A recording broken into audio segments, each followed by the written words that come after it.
잠언 20장 24절에서 30절에 있는 말씀을 우리 다 같이 합독하시겠습니다. 사람의 걸음은 여호와로 말미암나니 사람이 어찌 자기의 길을 알 수 있으랴. 함부로 이 물건은 거룩하다 하여 소원하고 그 후에 살피면 그것이 그 사람에게 덫이 되느니라. 지혜로운 왕은 악인들을 키질하며 타작하는 바퀴를 그들 위에 굴리느니라. 사람의 영혼은 여호와의 등불이라. 사람의 깊은 속을 살피느니라. 왕은 인자와 진리로 스스로 보호하고 그의 왕위도 인자함으로 말미암아 견고하랴. 젊은 자의 영화는 그의 힘이요 늙은 자의 아름다움은 백발이니라. 상하게 때리는 것이 악을 없이 하나니 매는 사람 속에 깊이 들어가느니라. 아멘. 아멘. 우리가 다 각자의 길을 걷습니다. 그리고 각자의 꿈을 꾸면서 내가 어떤 사람이 되기를 또 어떤 위치에 있기를 원하면서 걸어가게 되어 있습니다. 그렇지만 성경에서는 항상 그래요.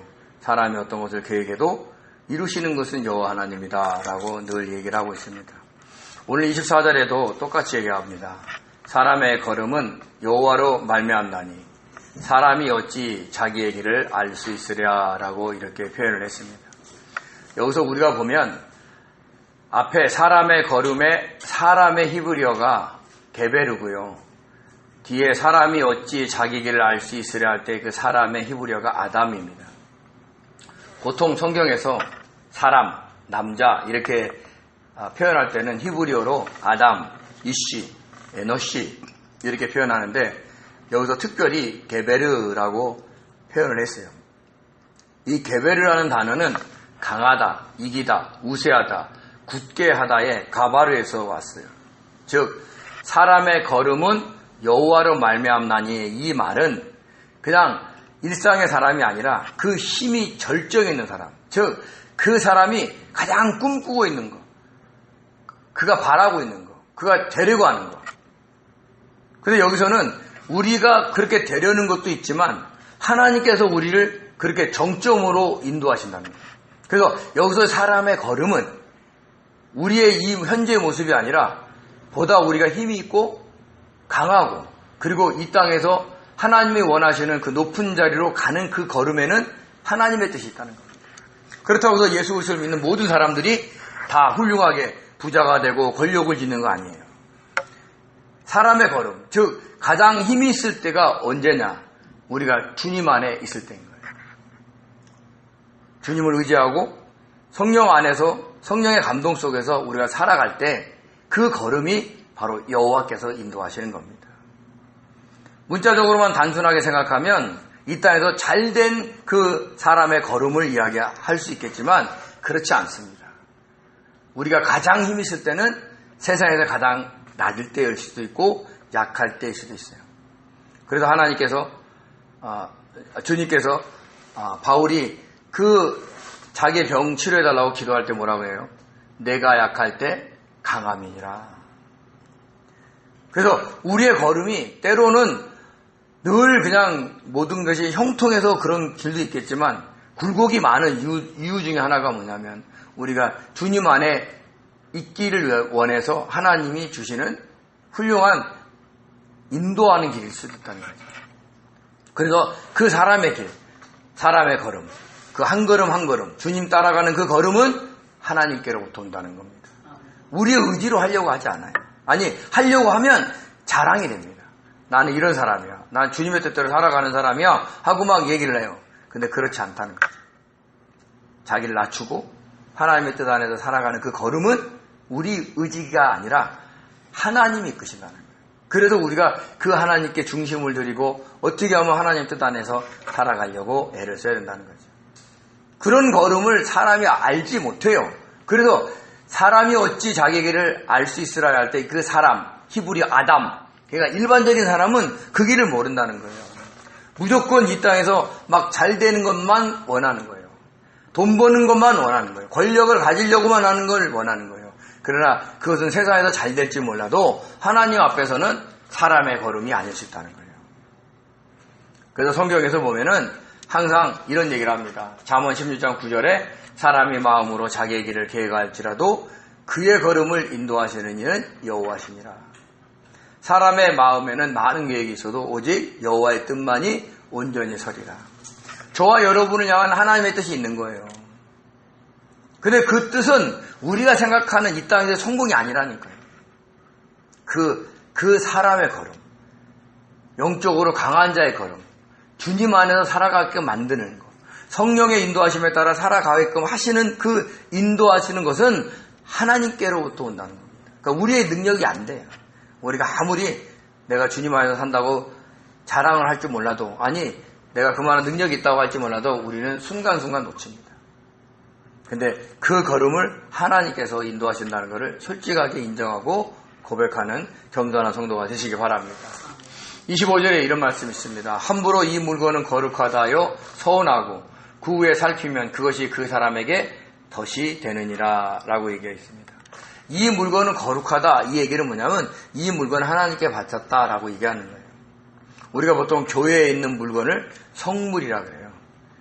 하나님께 바친 물건. 그래서 교회에 있는 물건을 막 건드리고 이러면 막 목사님한테 막 혼나기도 하고 그랬어요. 어떻게 성물을 함부로 훼손할 수 있느냐 뭐 이러면서 옛날에는 그랬어요. 요즘에는 좀 덜한 것 같습니다.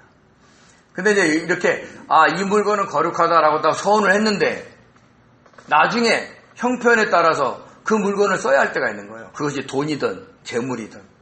그러면 그것이 어떻게 됩니까? 사용을 못해서 곤란한 처지에 놓이거나 너무 어렵고 힘들어서 어쩔 수 없이 사용하게 되면 마음이 너무 찔리는 거예요. 내가 하나님한테 서원했는데 이걸 쓸 수밖에 없으니. 그게 힘든 거죠. 그래서 우리는 함부로 맹세하지 않아야 된다는 겁니다. 더군다나 이 물건은 거룩하다라는 이 고르반이라는 전통을 과거에는 부모님께 공양하지 않으려는 사람들이 이것을 이용한 적이 있어요. 마가복음 7장 9절에 13절에 그 내용이 나옵니다. 주님께서 뭐라고 하냐면 너희가 너희 전통을 지키려고 하나님의 계명을 잘 버리는도다 라고 했어요. 여기서의 전통은 이것이 하나님께 드림이 됐다, 고르반 이렇게 딱 하면 그걸로 부모님을 공양을 못하는 거예요. 근데 하나님의 계명이 뭐냐? 이것은 하나님께 드림이 됐다라고 얘기하는 그런 계명은 없어요. 유대인의 전통이지. 근데 하나님의 계명이 뭐냐? 내 부모를 공경하라 라는 겁니다. 근데 부모님을 공경하기 싫으니까 아버지 이 돈은 고르반입니다. 그래서 내가 아버지 용돈을 못 드려요. 이렇게 얘기하는 거예요. 그렇다고 그 사람이 진짜 하나님께 드리느냐? 그렇지 않아요. 다 자기가 쓰려고 하는 거죠. 그러니까 나쁜 의도를 가지고 전통을 이용하는 겁니다. 그러니까 인간은 그런 존재예요. 거기서 더도덜도 안 한 것이 우리 인간입니다. 자기 이익을 위해서. 놀라운 것은 자녀에게는 아낌없이 베푸는데 부모에게는 아낌없이 베풀지 않습니다. 그게 희한한 거예요. 그래서 사랑은 내리사랑인 겁니다. 그걸 서운하게 생각할 필요가 없어요. 우리도 보세요. 우리도 보면 우리가 부모한테 잘한다 해도 우리 자녀들한테 쓰는 관심만큼 썼겠냐고 손을 들어보세요. 안 되는 겁니다. 그러니까 저와 여러분이 무슨 훈련을 해야 되냐면 자녀들이 섭섭하게 해도 그러려니 하셔야 돼요. 이게 정상이다. 단지 그들이 하나님께 범죄하지 않을 만큼만 나한테 효도했으면 좋겠다. 지금 이거 하나님을 야단치시는 거예요. 주님께서. 너희들이 부모를 공경하기 싫어서 너희 재산을 하나님께 드렸다. 고르반 했다. 이라는 거예요. 그러지 말라는 겁니다. 그래서 우리는 어떤 것을 하나의 맹세를 하고 그 맹세를 지킬 수 없다는 존재를 분명히 아셔야 돼요. 마태복음 5장 34절 35절에 주님께서 이런 얘기를 합니다. 산상수훈에 있는 얘기인데요. 나는 너에게 이르노니 도무지 맹세하지 말지니 하늘로도 하지 말라 이는 하나님의 보좌이며 땅으로도 하지 말라 이는 하나님의 발등상이며 예루살렘으로도 하지 마라 이는 큰 임금의 성임이니라. 너희가 어떤 것을 맹세하는데 하늘로나 땅으로나 예루살렘으로 다 하나님이 계시는다는 거예요. 근데 그것을 빗대서 맹세를 해놓고 지키지 못하는 것이 너희들이라는 얘기를 해주고 있는 겁니다. 우리가 보통 막 들뜬 부분에 막 자랑하면서 맹세하기도 하고 또 내 처지가 좀 그런 처지야. 남한테 베풀어야 되고 약속해야 될 처지야. 그래서 맹세를 하는 경우도 있습니다. 근데 함부로 하지 않으셔야 돼요. 특별히 우리가 보통 어른들이 자녀들한테 그런 실수를 합니다. 야, 내가 너 몇 살 때 뭐 해줄게. 큰 걸 얘기해줘요. 그럼 그 자녀는요, 그 나이 될 때까지 그걸 생각한다고요. 근데 부모는, 아니, 어른들이 잊어버려요. 그리고 살다 보면 그걸 해줄 수 있는 능력이 안 될 수도 있어요. 그러면 그 자녀와 그 부모의 신뢰는 깨지는 겁니다. 부모와 자녀 간의 뿐만 아니라 다른 사람 간의 관계도 마찬가지예요. 그러니까 저와 여러분은 내가 뭘 해주겠다라고 함부로 약속하지 않는 사람들이 됐으면 좋겠습니다. 나중에 그만한 여건이 됐을 때 그때 그냥 하는 거예요. 해주고 싶을 때. 그래서 저와 여러분은 주님의 말씀처럼 절대로 맹세하지 않으려고 애를 쓰셔야 돼요. 만약에 맹세를 할 일이라면 당장 할 수 있는 일만 하셔야 돼요. 그것이 하나님 앞에 죄 짓지 않는 길이라는 것을 잊지 마시기 바랍니다. 26절에 이럽니다. 지혜로운 왕은 악인들을 키질하며 타작하는 바퀴를 그들 위에 굴리느니라 라고 얘기했습니다. 키질하다. 키질하는 거 알죠? 예전에 이렇게 막 쌀 이렇게 올리면 위에 겨는 날아가고 밑에 알곡은 가라앉고 그렇잖아요. 그런 거 얘기하는 거예요. 근데 지혜로운 왕은 착한 왕이 아니에요. 뭐든지 오냐오냐 하는 왕이 아니에요. 악인을 구별할 줄 아는 왕이에요. 그리고는 그 악인이 어떻게 되느냐? 타작하는 바퀴를 그 위에 굴리는 것은 징계하는 걸 얘기하는 거예요. 우리가 예수 그리스도를 믿는다고 해서 모든 사람을 허용을 할 수 있어도 모든 사람을 다 오냐오냐 받아들이기가 어려운 거예요. 왜냐? 그 중에는 악한 마음으로 접근하는 사람들이 있어요. 그래도 분별할 줄 아셔야 돼요. 그래서 성령께 기도하셔야 돼요. 주님, 내가 이 사람은 어떤 사람입니까? 어떻게 돼야 됩니까? 자꾸 분별하셔야 돼요. 그리고 악한 사람이면 그 사람을 거리를 둔다든지 징계하셔야 돼요. 좋은 게 좋은 거라고 자꾸 옆에 두면 그 악에 물들어요. 저는 어떤 분이 저하고 전화만 하면 막 마음에도 없는 말로 저를 막 띄워요. 그래서 그걸 몇 년간 듣다가 내가 계속 듣다 보면 이 사람이 하나님 앞에 범죄를 하겠구나 해서 제가 연락을 끊어버렸어요. 쓸데없이 막 칭찬해요. 듣기 민망해요. 막 뭐라 그럴까 그냥 저 좋으라고 하는 소리겠지만 막 뻥치려서 막 엄청나게 띄워줘요. 대단한 사람인 것처럼. 실제로 그 사람이 내가 그런 사람이 아니라는 걸 알아요. 그리고 얘기하다 보니까 듣기가 힘들더라고요. 그래서 제가 조용히 그분 연락을 끊었습니다. 그분 죄 짓지 마라. 제 입장에서는 타작하는 바퀴를 그 위에 굴리는 거예요. 아닌 건 아닌데 막 그 소리 들으면 막 너무 기분이 좋아져요. 근데 그게 아니라는 걸 알기 때문에 그 사람이 너무 과하기 때문에 조용히 그 사람을 깨달으라고 제가 연락을 안 하고 있습니다. 지금까지도. 주님께서도요 그런 분이라고 얘기를 합니다. 마태복음 3장 12절에 보면 뭐라고 했냐면 세례 요한이 이렇게 얘기를 합니다. 내 뒤에 오시는 이는 나보다 능력이 많으시니 나는 그의 신을 들기도 감당하지 못하겠노라. 그는 성령과 불로 너희에게 세례를 베풀 것이요 손에 키를 들고 자기의 타작마당을 저하게 하사 알곡은 모아 곳간에 들이고 쭉정이는 꺼지지 않는 불에 태우시리라. 하나님도 주님도 분별한다는 거예요. 구별하신다는 거예요. 키지를 통해서.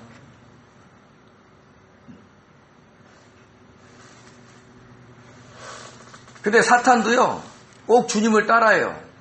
그래서 누가복음 22장 31절 32절을 보면 이렇게 얘기합니다. 이건 주님이 베드로에게 하신 말씀이에요.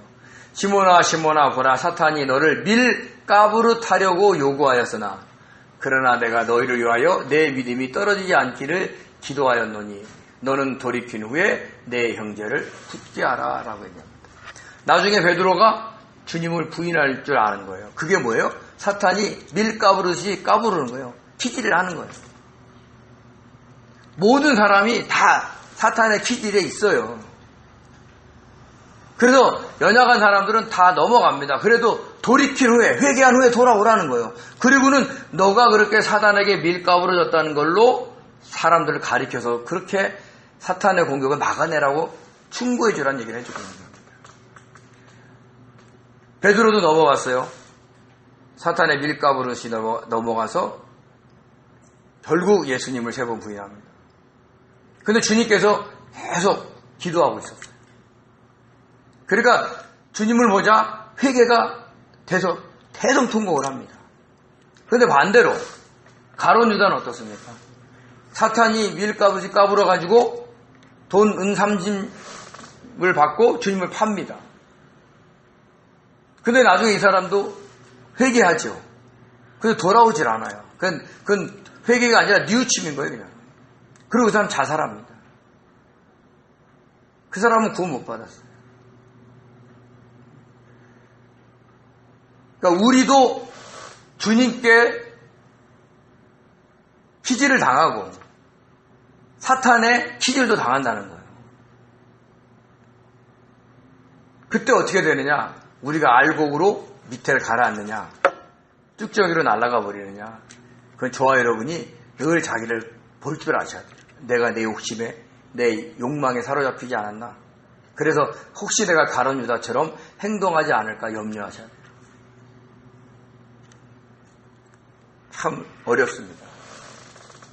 근데 지혜로운 왕, 즉 지혜로운 왕은 우리를 얘기할 수 있어요. 주님을 얘기할 수 있죠. 우리도 얘기할 수 있어요. 지혜진 주님을 주님의 뜻대로 살아가는 사람들은 항상 악인들을 구별할 줄 아셔야 돼요. 그래서 사람이 막 너무 좋아가지고 좋은 게 좋은 거다고 다 따라가면 안 돼요. 악한 데는 거절해야 돼요. 멀리해야 돼요. 그러니까 징계하시고 징벌하셔야 돼요. 그리고 어떻게 돼요? 선한 사람들하고 가까이 하려고 애를 쓰셔야 됩니다. 그런 분별력이 저와 있기를 바랍니다. 27절에 이렇게 얘기합니다. 사람의 영혼은 여호와의 등불이라 사람의 깊은 속을 살피느니라 라고 얘기했습니다.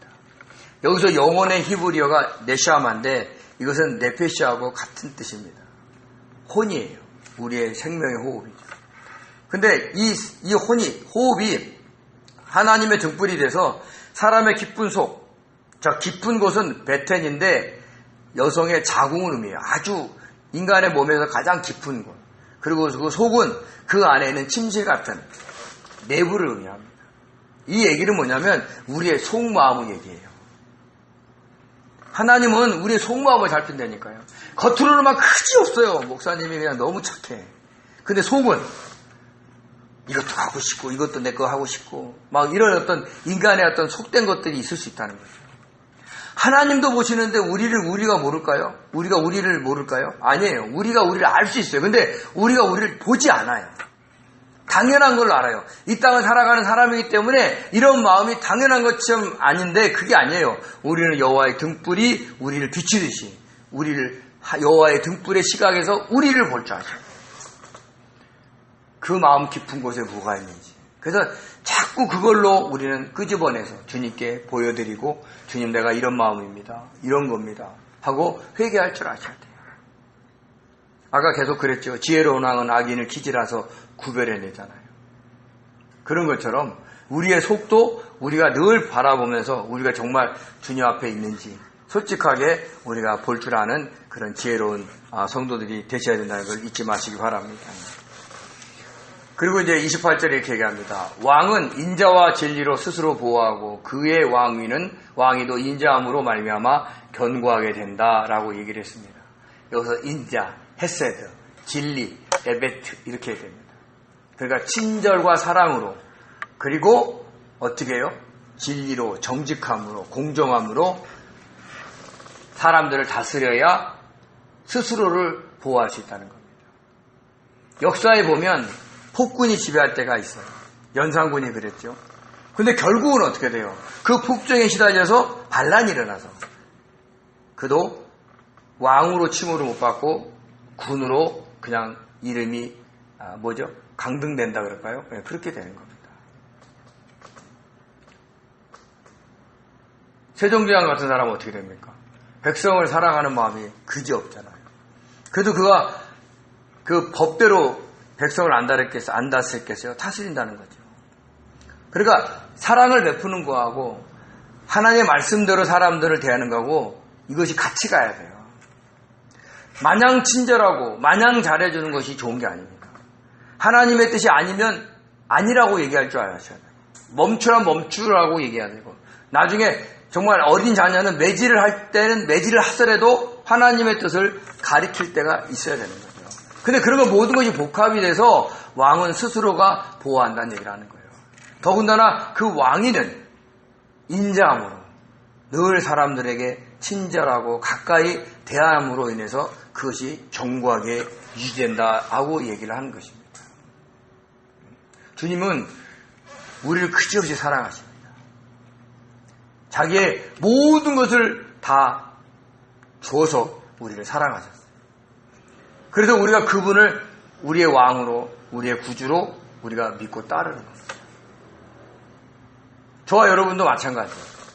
저와 여러분도 때로는 한 가정의 가장으로 아니면 직장의 어떤 리더로 우리가 살아갈 때 친절과 진리로 사람들을 대하셔야 돼요.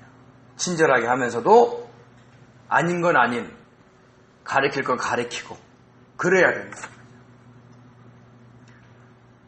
그래서 예전에 회사에서 설문조사가 있었는데 어떤 상사가 좋느냐, 잘해주는 상사가 좋느냐, 공정하게 대하는 상사가 좋냐. 대부분 직장인들이요, 공정하게 대하는 상사가 좋다는 거예요. 마냥 친절하고 잘해주면서 한 사람을 막 편애하고 좋아하고 이러면 다른 사람이 힘들어요. 그러니까 공적인 자리에서는 그 법대로, 그 규칙대로 사람들을 대할 줄 아셔야 돼요. 그것을 얘기하고 있는 겁니다. 저와 여러분도 그렇게 자신들을 살펴보면서 내가 다른 사람을 어떻게 대하는지를 한번 보시기 바랍니다. 29절에 이렇게 얘기합니다. 젊은 자의 영화는 그의 힘이요 늙은 자의 아름다움은 백발이니라 라고 얘기했습니다. 여기서 영화의 히브리어 티부아라와 아름다움의 히브리어 하다르는 같은 뜻을 갖고 있어요. 단어는 다른데 뜻이 같아요. 근데 젊은 자의 영화, 그 젊은이는 뭐가 상징이에요? 힘이 좋아요. 늙은 사람들은 아무리 힘이 있는 것처럼 보여도 생각보다 옛날처럼 힘이 나오질 않습니다. 만약에 우리가 지금 애를 본다 그러면 정말 직장 다니면서 애 보라 그러면 아마 일찍 죽을 거예요. 힘이 없어가지고. 그래서 젊었을 때는 하는 거예요. 일도 하고 애도 보고. 애 보는 게 얼마나 힘든지 아시죠? 정말 힘들어요.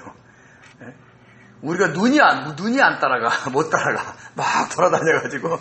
그리고 그 자녀하고 같이 움직이려고 그러면 완전히 넉다운이 됩니다.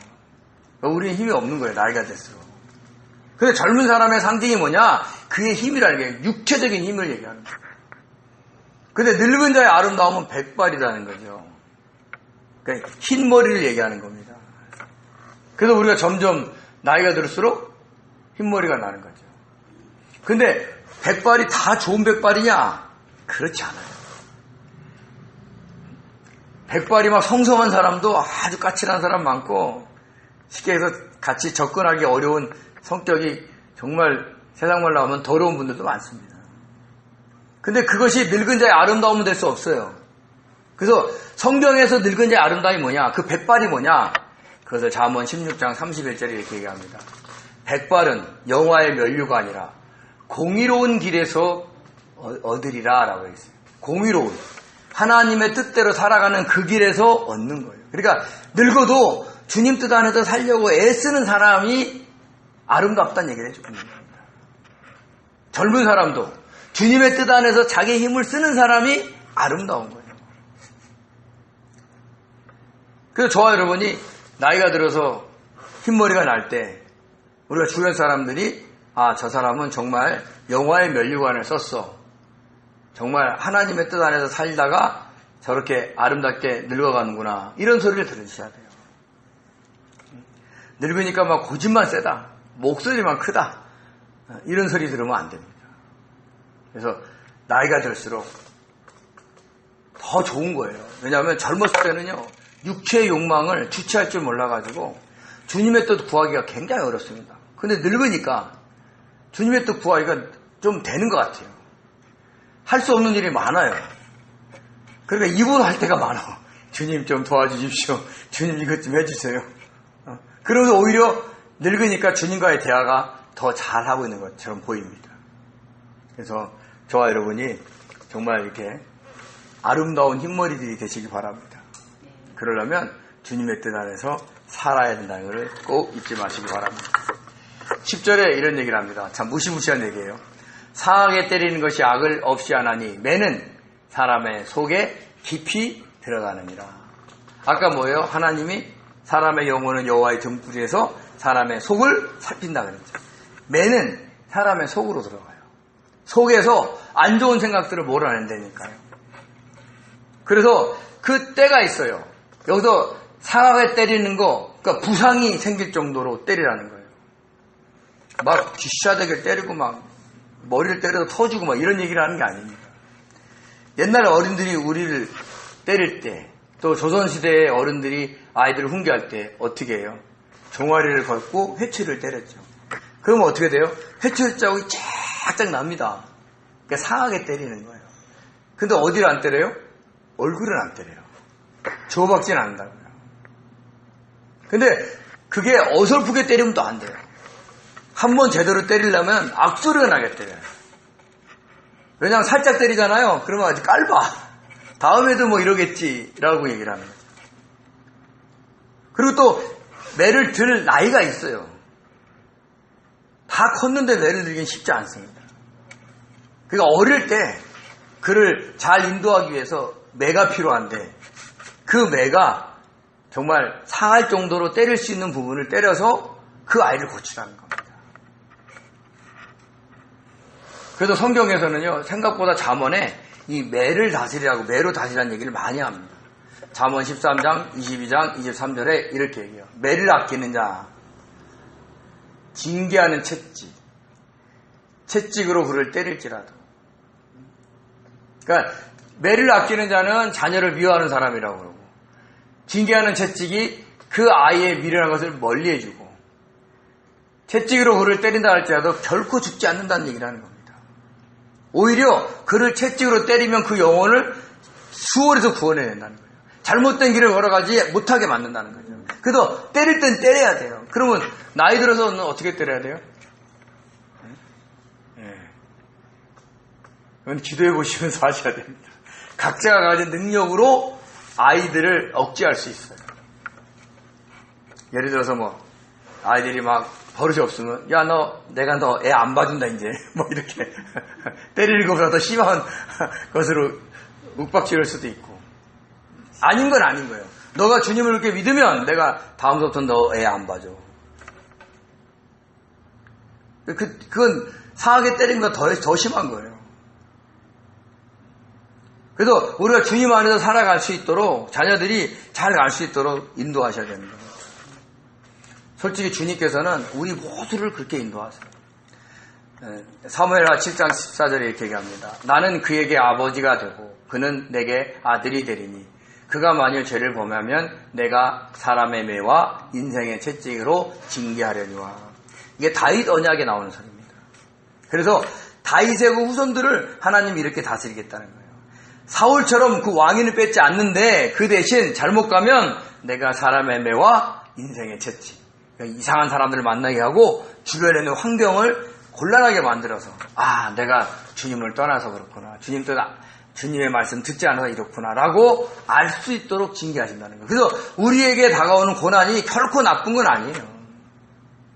우리가 이 땅에 살아갈 때 갖고 있는 많은 것들은 결국 죽는 순간 우리하고는 아무 관계가 없어요.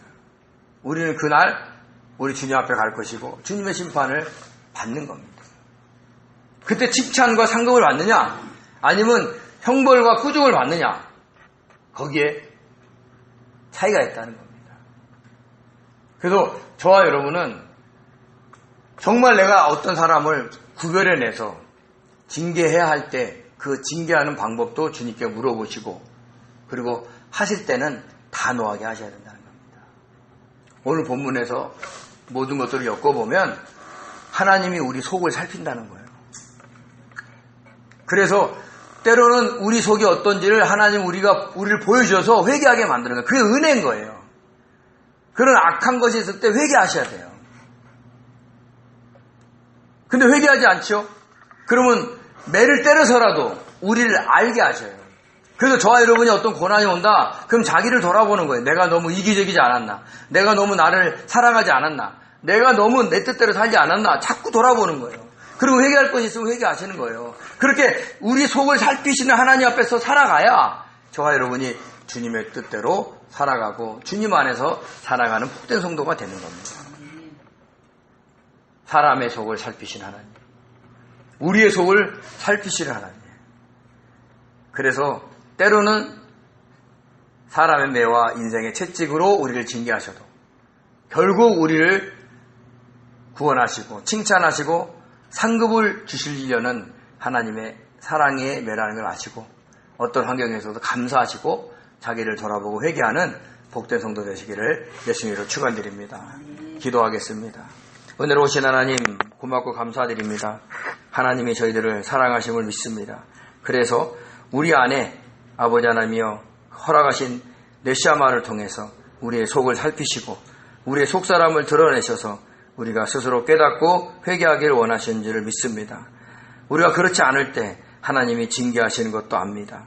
아버지, 우리가 하나님의 징계하심을 당할 때 하나님 원망 불평하기보다는 자기를 돌아보고 자기의 속을 살필 수 있는 지혜로운 성도 되셔서 아버지 주님의 뜻 안에서만 늘 살아가려고 몸부림치는 복된 성도 될 수 있도록 축복하여 주옵소서. 감사하며 예수님의 이름으로 기도드립니다. 아멘.